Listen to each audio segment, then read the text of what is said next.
Monsieur le Premier ministre, je voudrais peut-être dire quelques mots à Monsieur Sapin et lui dire qu'il est réellement le ministre du chômage et sans doute de la méthode Coué et peut-être est une façon de nous préparer au discours présidentiel de demain soir. Mais j'en reviens à ma question au Premier ministre. Dimanche dernier, malgré une mauvaise volonté vraiment caractérisée de la préfecture de police et du ministre de l'Intérieur, une foule immense a, une fois encore, manifesté son opposition résolue au projet de mariage homosexuel. Mais il y a un tournant, c'est plus largement les coups portés à la politique familiale qui sont dénoncés. Nous ne voulons pas de cette casse programmée de la famille. Par ailleurs, dans ces moments difficiles qui touchent de nombreux Français, les chiffres du chômage publiés hier soir, catastrophiques, rappellent le gouvernement à l'ordre. Et que dire de ce recul historique du pouvoir d'achat en 2012, moins 0,4%, le premier recul depuis 1984. À travers vous, Monsieur le Premier ministre, j'aimerais m'adresser au Président de la République. Préoccupez-vous, Monsieur le Président, de la croissance économique nécessaire à nos entreprises et à nos concitoyens. Préoccupez-vous de l'emploi, des plans sociaux qui se succèdent et de l'avenir industriel de notre pays. Préoccupez-vous de l'aménagement du territoire, des zones rurales qui sont les plus oubliées et qui n'en peuvent plus. Préoccupez-vous enfin de ce pays et soyez en phase avec les attentes des Français. Vous vouliez la rupture, eh bien elle est consommée cette rupture. Non, le mariage des couples de même sexe n'est pas le souci principal des Français en ce moment. Vous êtes en train de vous couper du peuple de France.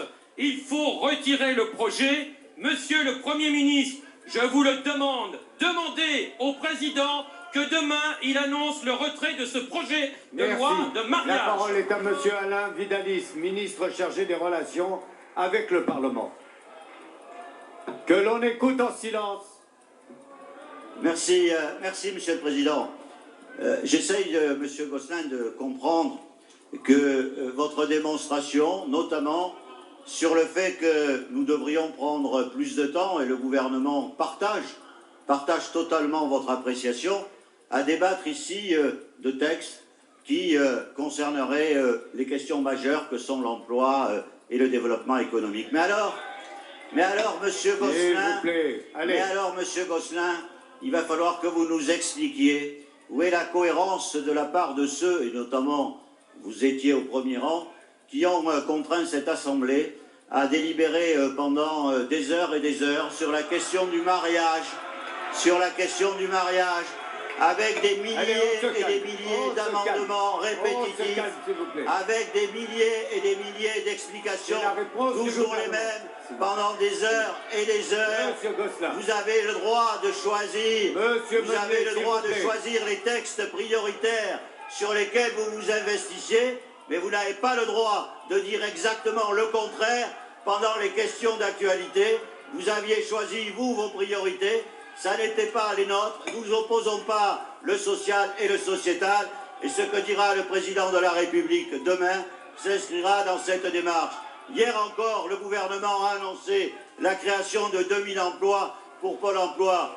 Bien la semaine dernière, le gouvernement a annoncé un plan sur le logement. Posez ces questions et dites surtout quelle politique vous voudriez mettre en œuvre, parce que la seule chose que l'on entend dans vos discours, c'est une sorte de nostalgie exacerbée du sarkozysme, c'est-à-dire justement la politique que les Français ont sanctionnée. Alors prenez du temps à réfléchir à une alternative. Nous agissons avec le mandat qu'on a reçu du peuple français.